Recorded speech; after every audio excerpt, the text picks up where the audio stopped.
What's going on, guys? Baltmatrix here with a video review of FansProject Function X4 Sigma L. There was a lot of math in there, but what you need to know is this is not Mind Wipe from the Function series of not Headmaster figures brought to us by FansProject. I picked this figure up at BigBadToyStore.com. I'm going to start off this review with the figure in Beast mode as opposed to his robot mode, which he is packaged in. And the reason I'm doing that is because, well, I just want to start here. So, enough of me yapping, let's go ahead and take a look at the figure. I originally started this review by putting him on the turntable and having it spin around to give you a 360 view, but unfortunately he kept falling over, so I'm just going to have to do it manually. From the front, the figure is really well detailed and very nice looking. I'll show the front up here in close in a minute. Then turning the figure around, there's unfortunately not much going on in the back. It looks kind of like a plane, really, and looks kind of like a masterpiece, or not masterpiece, the Mastermind Creations Starscream figure from the Shattered Glass universe. It kind of reminds me of that, in all honesty. The figure does come with two shotguns. Shotguns! Oh, that's so nice. But overall, the figure in Bat mode is very, very cool looking, and I love the look of I love the fact that he's got speakers up here on the front of his Bat mode. Just a very nice touch that makes me really, really remember the original G1 figure, even though I never owned him. One little bit of very interesting detailing here on the back is this coffin that he has on his back. I love this detailing. You've got this sort of Celtic cross going here, and then this look of a coffin. I love this detailing work. FansProject really thought of something cool here. Now this back can open up, so we'll go ahead and take off the shotguns and pop open his back, where it's not as easy as you think. You kind of have to move the head forward and then kind of just get your finger in here and pop it open. It's very tight. All the joints are nice and tight. And here we have his little not Headmaster.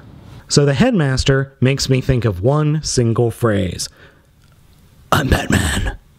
Here are two other not Headmaster figures from the Function series. We've got on the left, not Weirdwolf, and on the right, not Brainstorm. Just to give you guys a nice little comparison.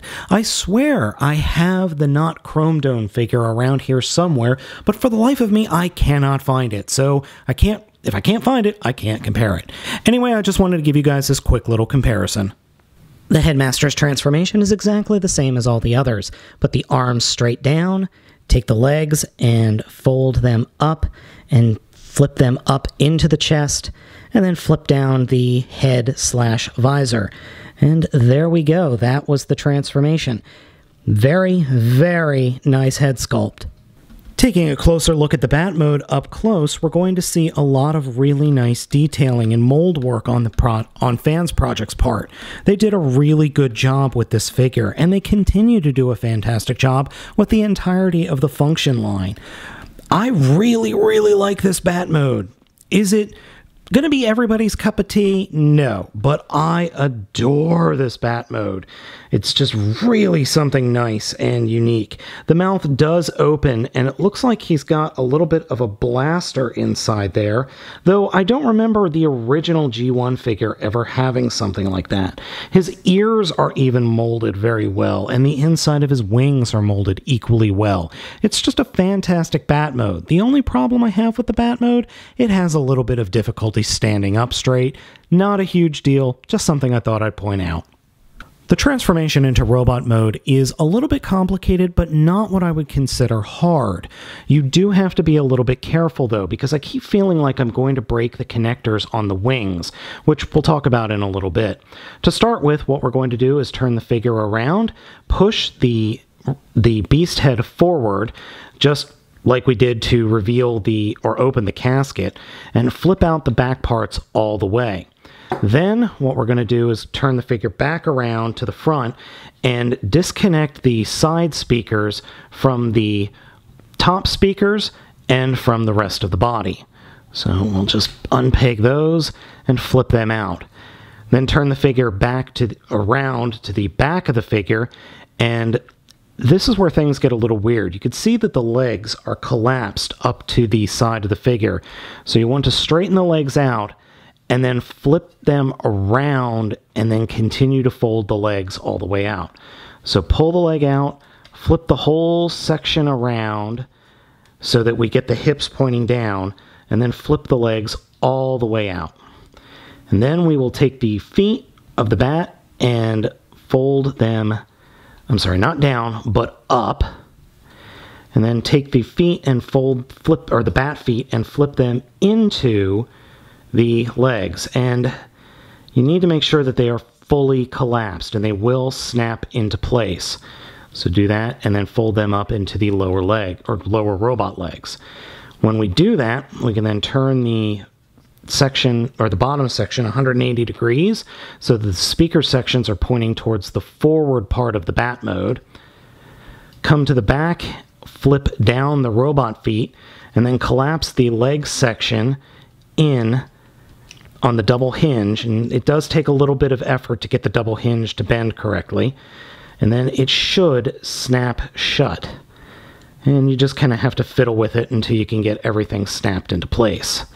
And then do the same on the other side. And sometimes it wants to go fine, sometimes it just doesn't want to go.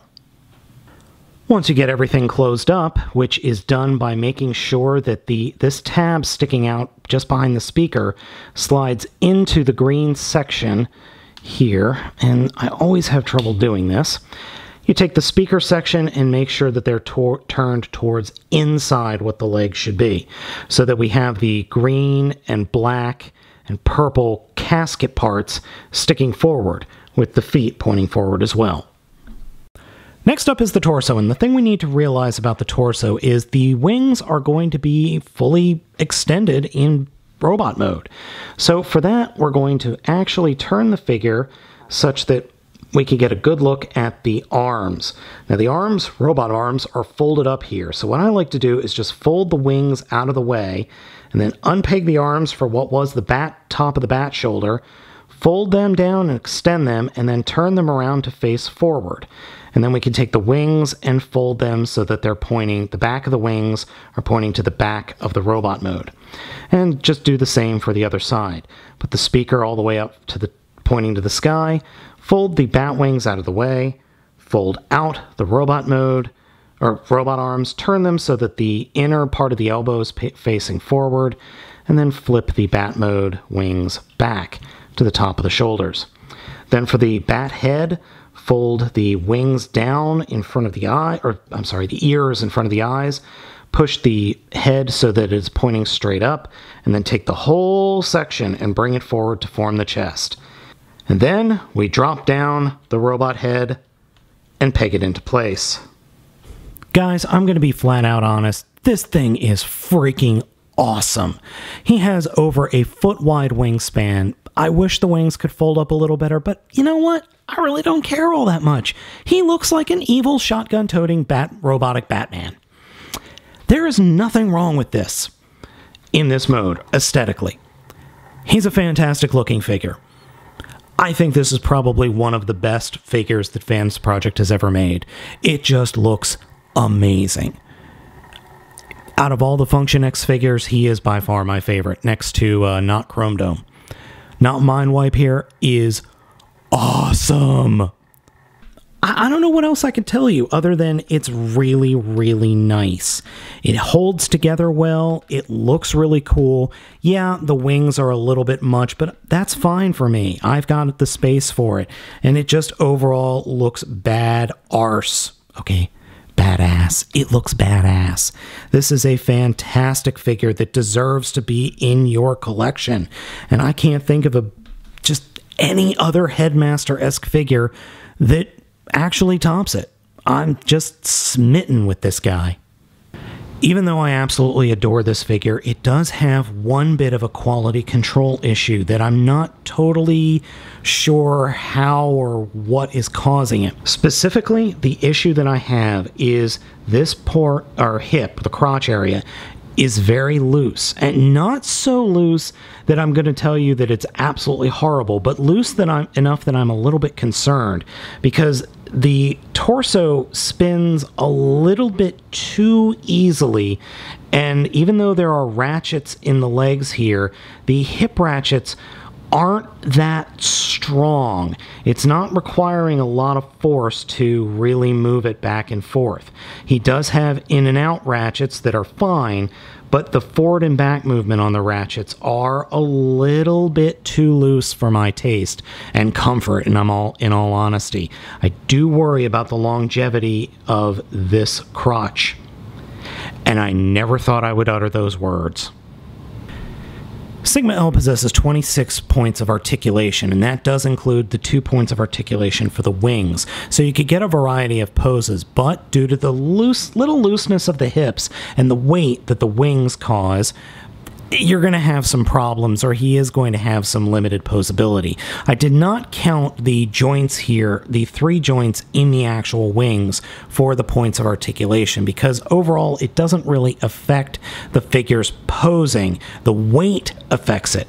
You do have the ability to fold up the wings a little bit, so there is that, so you can fold them up kind of like that. Though I have tried to fold them across the figure's robot mode, it doesn't really work all that well. I suppose you can kind of fudge it, but you're not going to get very good results. You can totally fold up the wings along his back, or I should say along his shoulders, but you are going to have a horrifically top-heavy figure because all of the weight that was distributed laterally across the figure is now distributed straight onto his back. So he can stand, but good luck trying to really give him crazy poses. And here he is with his other function brothers. We have Not Weird Wolf and Not Brainstorm. Again, as I said, I can't find Not Chrome Dome. He's around here somewhere. So he is about the same size as the other figures, but the wings just give him that extra beefiness and extra size that just makes the other guys look tiny. And for those wondering, yes, my Not Brainstorm is missing his hand. It broke. So guys, I hope you enjoyed this video review of FansProject Function X4 Sigma L, otherwise known as Not Mind Wipe. I love this figure, and I think it deserves to be in your collection. Again, I purchased this at BigBadToyStore.com. As always, guys, I'm going to ask you to like, comment, and subscribe. I've been Baltmatrix, and you really should pick this figure up. I'll catch you next time.